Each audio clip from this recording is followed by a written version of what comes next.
श्री स्वामी समर्थ. पुन्हा एकदा तुम्हा सर्वांचे माझ्या चॅनलमध्ये खूप खूप स्वागत आहे. तर अधिक मासाला 17 मे रविवारपासूनच सुरुवात ही झालेली आहे. या अधिक मासाला मलमास, पुरुषोत्तम मास, धोंड्याचा महिना अशा विविध नावांनी संबोधल्या जाते. आणि या महिन्यात भगवान विष्णूंची अधिकाधिक सेवा केली जाते, कारण भगवान विष्णू या महिन्याचे स्वामी आहेत. हा अधिक मास दर 3 वर्षांनी येतो. हिंदू धर्मात ह्या अधिक मासाला विशेष असे महत्त्व आहे, हे आपल्या सर्वांना माहितीच आहे. अधिक मास म्हणजे काय की हा 13वा महिना म्हणजेच काय की दर 3 वर्षांनी हा 13वा महिना येत असतो, म्हणून याला अधिक मास असे हे म्हणतात.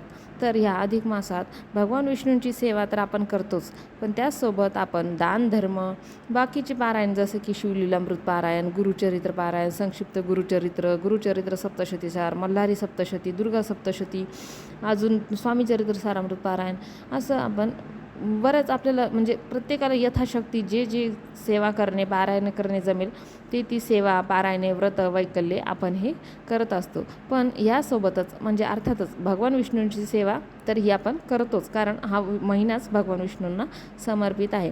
पण लक्ष्मीप्राप्तीसाठी आपल्याला या महिन्यात अजून म्हणजेच या अधिक मासात लक्ष्मीप्राप्तीसाठी आपल्याला एक सेवा करायची आहे. ज्या सेवेने आपल्या घरातील कधीही आपल्याला पैशांची अडचण भासणार नाही, पैशांची चणचण भासणार नाही.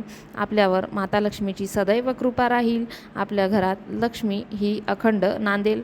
तसेच म्हणजे अर्थातच काय की आता सेवा करायची म्हणजे काय की कष्ट नाही करायचे, फक्त देवासमोर रात्रदिवस बसून सेवा करत राहायची आणि आपल्याला लक्ष्मीप्राप्ती होईल, आपल्याकडे भरपूर पैसा येईल. तर असं नाही, आपल्याला कष्ट तर करायचेच आहे, कारण माणसाला कष्ट हे चुकलेले नाहीत आणि कष्ट तर आपल्याला करणंच आहे. पण त्या कष्टाला कुठे ना कुठे नशिबाची साथ मिळणे हे देखील महत्त्वाचे आहे. कारण बऱ्याच जणांसोबत काय होतं की कष्ट तर खूप करतात, पैसा येतो पण तो घरात टिकत नाही. किंवा काही जणांना काय होतं, कष्ट तर करतात पण पैसाच येत नाही. तर काही जणांचं काय आहे की कष्ट करायला जातात पण कुठे ना कुठे नशीब आडवं येतं. म्हणजे अशा बरेच प्रत्येकाच्या आयुष्यात काही ना काही अडचणी आहेत.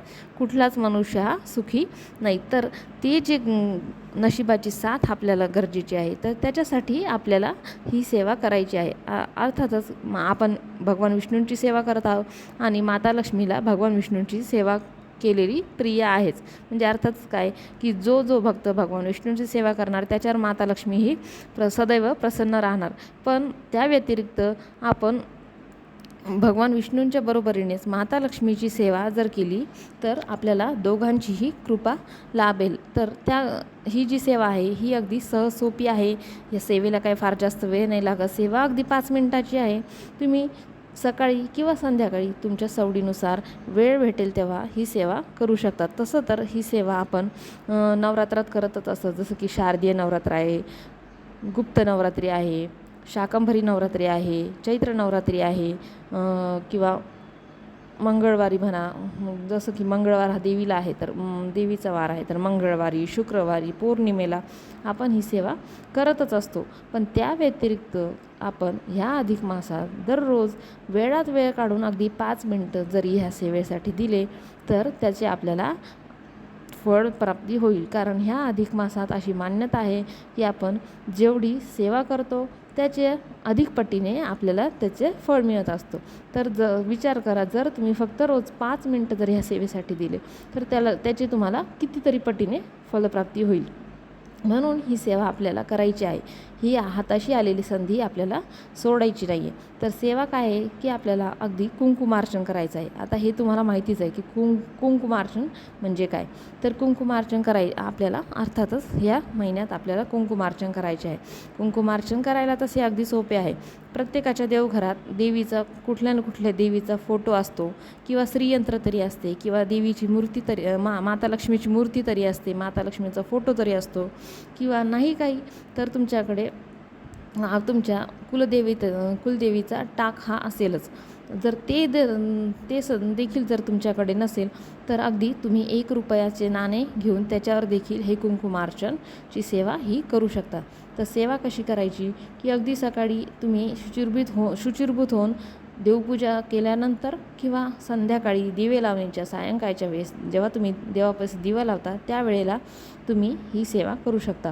तर सेवा कशी करायची की एक छोटीशी डिश घ्यायची, त्याच्यात विड्याचे पान ठेवायचे, त्याच्यात तुम्ही श्रीयंत्र किंवा तुमच्या कुलदेवतेचा टाक किंवा लक्ष्मीची मूर्ती किंवा लक्ष्मीचा फोटो, आणि जर ह्यापैकी तुमच्याकडे काहीच उपलब्ध नसेल तर अगदी 1 रुपयाचे नाणे त्या विड्याच्या पानावर ठेवायचे आणि त्याच्यावर हळदी कुंकू अक्षदा अर्पण करायच्या, दिवा लावायचा, अगरबत्ती लावायची आणि 3 बोटात कुंकू घेऊन तुम्ही त्या जे काही टाक श्रीयंत्र तुम्ही त्या विड्याच्या पानावर ठेवलेले आहे त्याच्यावर त्या कुंकाची धार म्हणजेच कुंकू अर्पण करत करत मंत्र म्हणत म्हणत कुंकू अर्पण करायचे. आता मंत्र कोणता म्हणणार की तुम्हाला जर श्रीसूक्त येत असेल तर तुम्ही श्रीसूक्त म्हणत म्हणत हे कुंकुमार्चन करू शकता. जर तुम्हाला श्रीसूक्त येत नसेल तर तुम्ही अगदी लक्ष्मी गायत्री मंत्र ओम महालक्ष्मीच्या विद्महे विष्णुपत्नीच्या धीमहि तन्नो लक्ष्मी प्रचोदयात, परत एकदा ऐका, ओम महालक्ष्मीचे विद्महे विष्णुपत्नीच्या धीमहि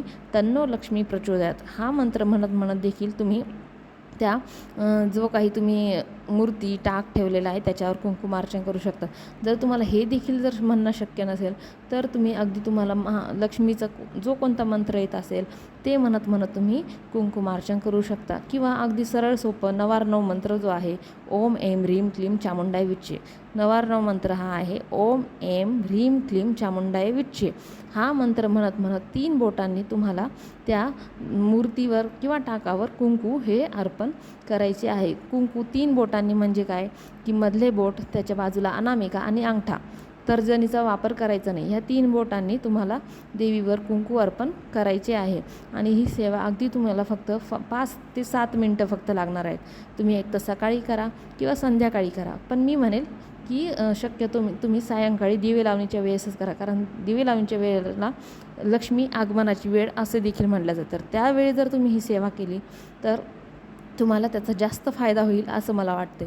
तर नक्कीच ही संधी चुकू नका आणि ह्या आलेल्या संधीचा जास्तीत जास्त फायदा घ्या. आपल्याला जास्तीत जास्त सेवा करून ह्या महिन्यात करायची आहे, जेणेकरून आपल्या आयुष्यातील सर्व अडचणी दूर होतील, आपल्या आयुष्यात सुखाची भरभराट होईल, समृद्धीची भरभराट होईल, आपलं आपल्या घरातील प्रत्येक व्यक्तीचा सर्वांग बाजूने विकास होईल. तर नक्कीच मी तुम्हाला प्रत्येकाला कळकळीची विनंती करते की तुम्ही ही सेवा आवर्जून करा. तर आजचा व्हिडिओ इथेच संपवते. व्हिडिओ कसा वाटला हे मला कमेंट करून नक्की सांगा. काही चुकलं असेल तर त्याच्यासाठी माफी मागते आणि व्हिडिओला लाईक, शेअर आणि चॅनलला सबस्क्राईब करायला विसरू नका. श्री स्वामी समर्थ. जय जय स्वामी समर्थ.